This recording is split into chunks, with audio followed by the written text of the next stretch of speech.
question. It almost sounds as if there are two different inquiries here. First, is it possible to avoid purgatory and enter directly into heaven? And the answer to that question is a resounding yes. It is certainly possible.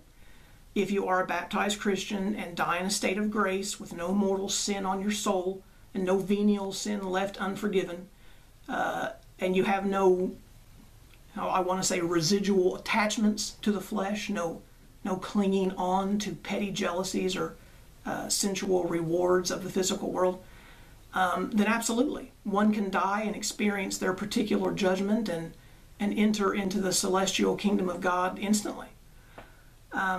With that stated, the semantics of the second question, is it possible to live a holy life, is slightly different.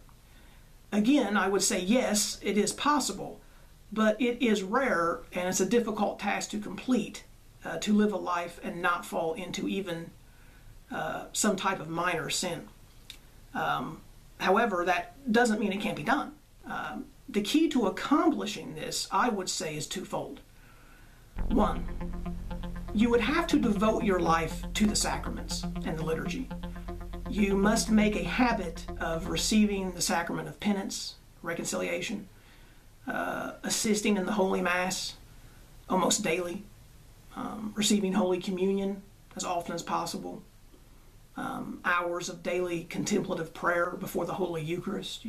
This type of continuous devotional lifestyle would make it much easier, but just immersing yourself into the church and the sacraments instituted by Christ for you and for your sanctity.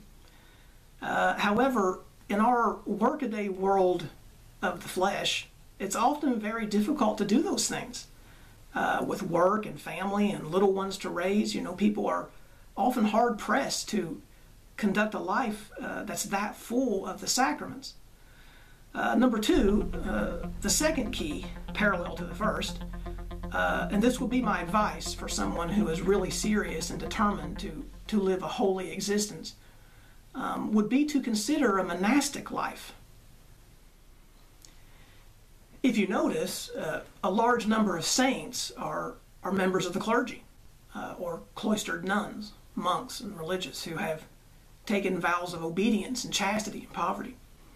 And this, of course, is no accident. When you die to the world, you reject the glamour of evil and the snares of the flesh, and you turn your life to the service of God alone.